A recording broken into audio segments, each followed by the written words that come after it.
had cancellations so far amounting to $7.5 million. Immediately, in 1 week? Yeah, the immediate cancellations of the people that pulled out over the weekend. And we are now seeing a situation whereby the cancellations are extending to other parts of the country. We've been hit in Nairobi. Masai Mara has been affected.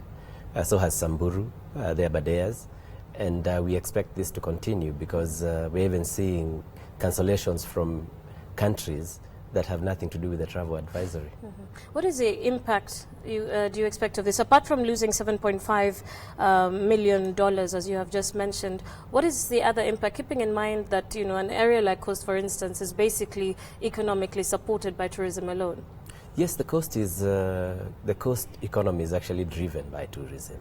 And what we are seeing, if we don't recover the situation immediately, is that we may end up with job losses, which is something that we like to leave till the last resort.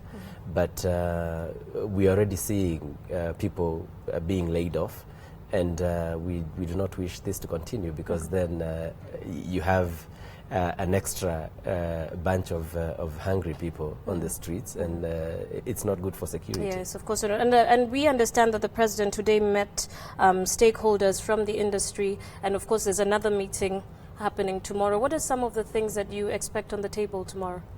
What we've been doing from last week is we've been engaging with all our partners. That's the Ministry of Tourism, which is a key partner,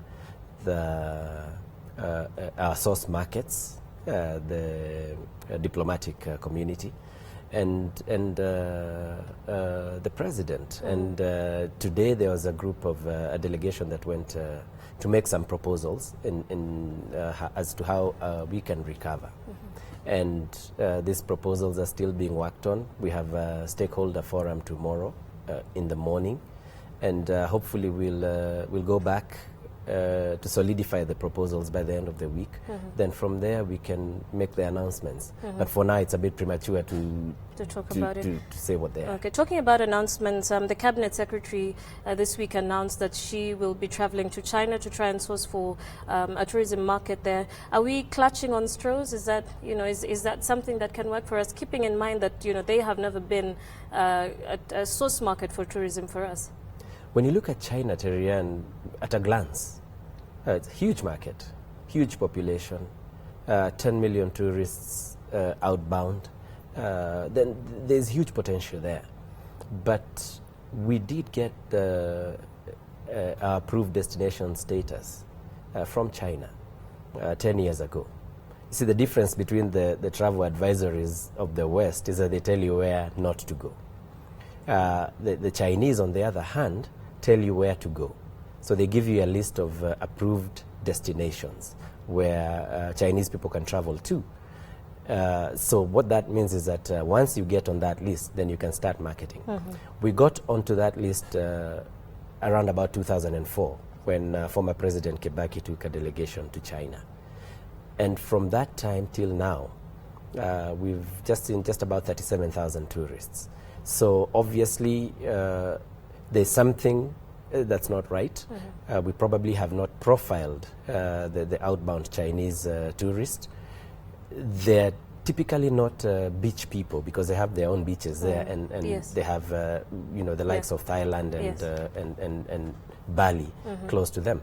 So it is an important market. However, we can't ignore our traditional market because Europe as a bloc last year gave us around about 500,000 tourists. That's close to half the number of international arrivals into Kenya. Okay, very quickly as we wind up, where does local tourism fall in this new scenario that we're seeing? Local tourism has always been part of our agenda.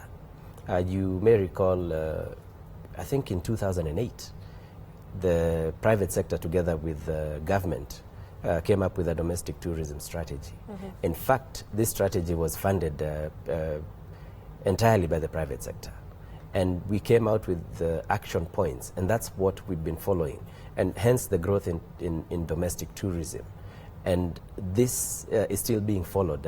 You can see a lot of adverts going out and people going, telling Kenyans to go out. And the numbers have grown, and they'll continue growing. All right. Thank you so much for joining us this evening. That's Mike Macharia, the CEO of the Kenya Association of Hotel Keepers and Caterers, just telling us how the last 1 week has been for the tourism industry, as well as a look into what we could be expecting over the coming weeks. Let's now move over to Smart Farm.